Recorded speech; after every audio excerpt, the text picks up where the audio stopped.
Morning, guys. Tom Greenwood here. This is Everyman Carpentry YouTube channel. What I'm doing is not carpentry, surprise, surprise. But I am working on some waterproofing problems that I have. But what I want to talk about is how I'm prepping the rubber. So, what I've got going on down here is there's a concrete curb, and the problem is that water comes down off the roof and gets down and runs under the wall, and it runs down that hill and it gets under the wall.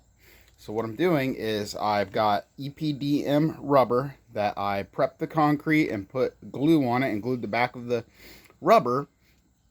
And then I put it down. I'm going to come back with seam tape and some stuff like that.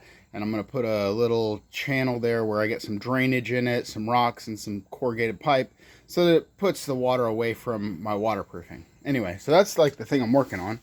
But what I wanted to show you guys is how I'm prepping this EPDM rubber. So this is just, I don't know what EPDM stands for. It doesn't matter. This is a giant sheet of rubber that they use to roof flat slope buildings.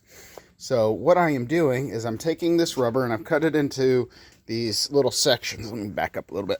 So I've cut it into a basically like a 2x4 section so that I can work with it, because there's this glue you put on it, and when that glue gets ready to stick, it's like a giant sheet. It's like a giant piece of fly paper.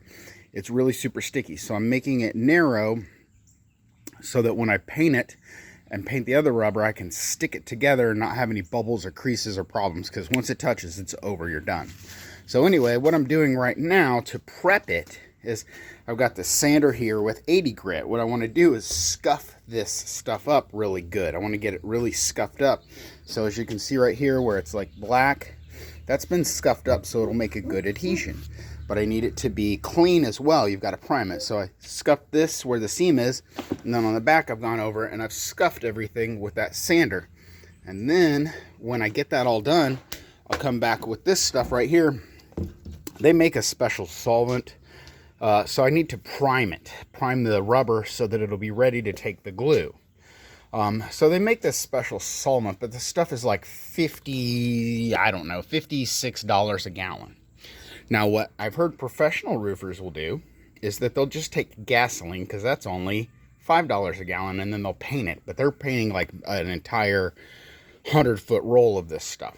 What I'm using is this stuff called lacquer thinner. Now, lacquer thinner contains all of the awesome ingredients that the primer for this stuff does. Okay, so what I'll do is I'll wipe it down with lacquer thinner, and what it'll do is it'll take all of this like oxidization or whatever that exists and all the dirt and pick it up. So I'll get a paper towel wet with lacquer thinner, and then I'll pick up all that dirt and everything, and then I'll set it so that it doesn't get dirt on it, and then I can come back and paint it. Now, when you're working with lacquer thinner, I cannot stress that this stuff is as toxic as it fucking comes. This is like serious grade stuff. You don't want to breathe it. You don't want it on your skin. You don't want it on your eyes. You do not want it on your skin. You don't want it in your eyes, and you don't want to breathe it. So when you're getting this lacquer thinner or similar products that contain like MEK or methyl ethyl bad shit, as my friend calls it, you want to get chemical resistant gloves that it won't eat through. You need a chemical respirator that is tight fitting, and then you want splash proof chemical goggles that you wear. Now what I'll do is I'll prep all of my rubber right now, and then I'll wipe it all down with the lacquer thinner, and then I'll go back over to that curb where I have it glued, and I'll do the same thing. I'll sand it and scuff it, and then I'll wipe it till it's clean, and then I'll put this basically rubber cement on it and paint the sides, and then fold it down and make sure I have good adhesion everywhere, and then that'll make a waterproof membrane that goes into the ground and up the wall of my structure that I'm trying to get waterproof. But anyway, that's how I'm prepping EPDM rubber for adhesing it to itself or to another surface. And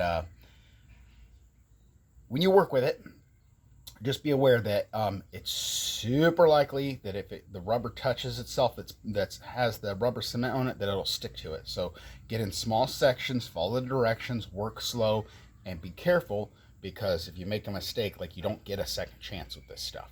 Okay, I threw away a 14 by 10 foot roll because it got stuck to itself, and I had to waste all of that time, material, effort to do it. Anyway, So that's how I'm prepping EPDM rubber for adhesion today. Hope you guys are enjoying this fall weather. I know it's about to turn cold, but right now it's sunny and warm-ish. Yeah, hope you're enjoying it. I'll talk to you later. Bye.